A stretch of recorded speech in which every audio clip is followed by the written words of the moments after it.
welcome back to the Lighten Up Show. Tonight we have a treat for you. We have one of Cayman's finest athletes. I want you to put your hands together for Charles the Killer Whitaker.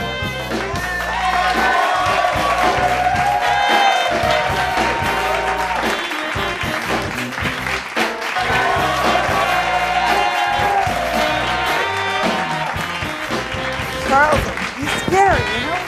You just watch the Pacquiao stuff going on and, you know, you're doing your thing. Where'd you get the nickname The Killer? Well, Catherine, you asked that question. I guess you haven't been coming out to my fight. I mean, I have to put on a fight so you can come out and see why. I've been coming out. I come to all of your fights. But then if you come to the fight, you ought to know why they call me The Killer. But I also know you're a very gentle man also. So I'm wondering if the gentleness that I've seen is maybe something that's evolved, and the killer was somewhere, you know, back there. That's what I'm trying to figure out. No, the killer's always right there. He always been right there. Okay. Yeah, you know, you got to be a fighter. You got to, you know, you got to being a fighter. You got to be able to turn it off and on. And you've been fighting for how long now, Charles? Well, I've been boxing for 23 years. Okay, wow, that's a long time. Yeah, 23 years. I mean, I started in 1988, and you know, I've been 18 years as a professional. Fought, you know, just about all over the United States and different countries in the world. Right. 50 fights. Wow, 50 fights. And how many of the, what are the statistics? Because I know you have statistics, knockouts and all that. What are your statistics? I got 36 wins, 12 losses. I got 2 draws and 24 knockouts. Wow. I've won 6 titles. I've fought for 9 titles in my career, and I've won 6 of them. And wow. So that's pretty impressive. Pretty impressive. So you pretty much proved that your nickname is the true thing. That's what represents you when you step in that ring, is what you're saying. You're telling me, basically. Well, you know, I try to, you know, they call me the killer, so I try to put that forth. Now, what made you actually think that you could be fighting for a living? What made you think that, you know, when did this happen? When did you start thinking that? I can remember being 4 or 5 years old and knew I wanted to be a fighter. I wanted to be a fighter all my life. I know you're also coaching now, so you're working with young people. And do you think then that fighting or boxing can help kids that are maybe kind of going down the wrong road? Like, did that help you in any way like that you know for a fact? So that's why you want to work with young people? Well, absolutely, you know, absolutely. I mean, I was always getting into fights all the time, you know. I can remember as a child, I mean, always getting into fights. And since I've got involved in the sport of boxing, 23 years, I've had one street fight, you know what I mean, where I had 4 or 5 a day. You know what I mean? I had an attitude. I could walk into a building, there were 2 people, and I didn't like 4 of them. You know what I mean?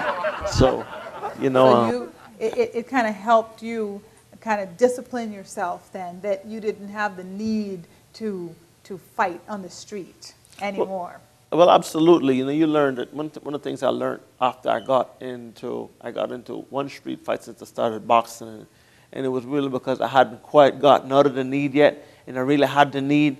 I wanted to see what Mr. Dalmine was teaching me, how it would work. So, you know, there was another kid in school. He had a reputation for always fighting. I wanted to take him on anyway.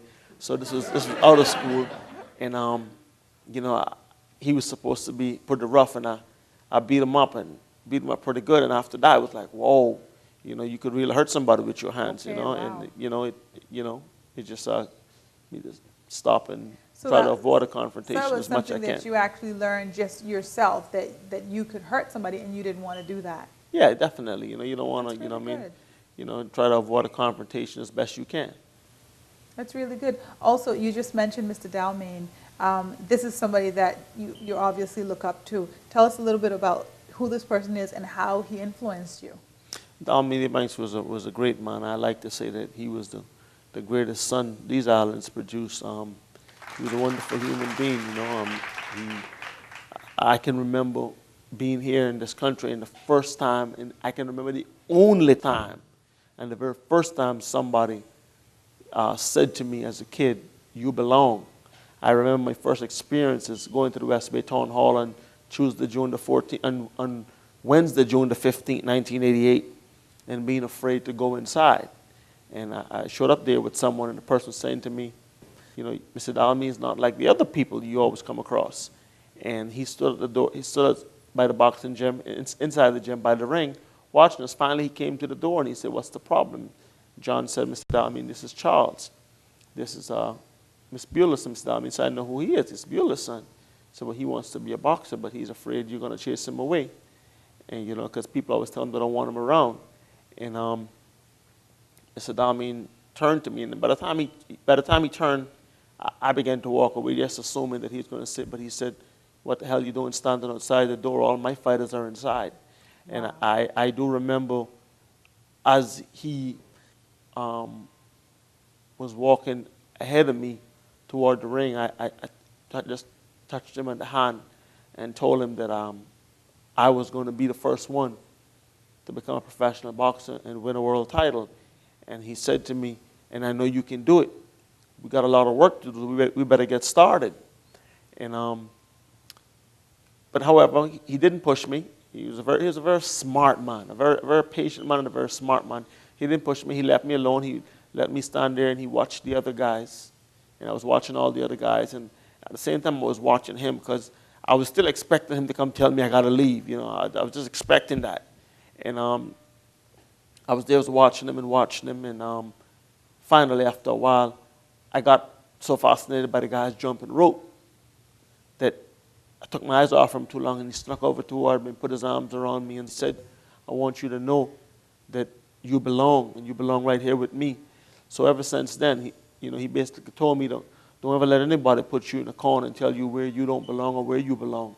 You know, so he instilled confidence in me, and everything that I am today is because this great man lived.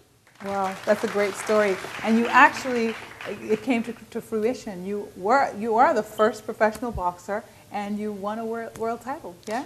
Yeah, absolutely. And I won the NBA, the National Boxing Association world title. I mean, in 2006, I fought for it, and I knocked out Billy Lyles in the fourth round and won the title. You know what? My goal is to win one of the more prestigious, recognized world titles today. The only thing that's stopping me is the opportunity. Well, I think that's coming soon. I want to thank you so much for coming on to the Lighten Up Show. This is Cayman's only professional boxer now. Put your hands together. Charles, thank you so much for coming on. Thank you, guys. Thank you for having me.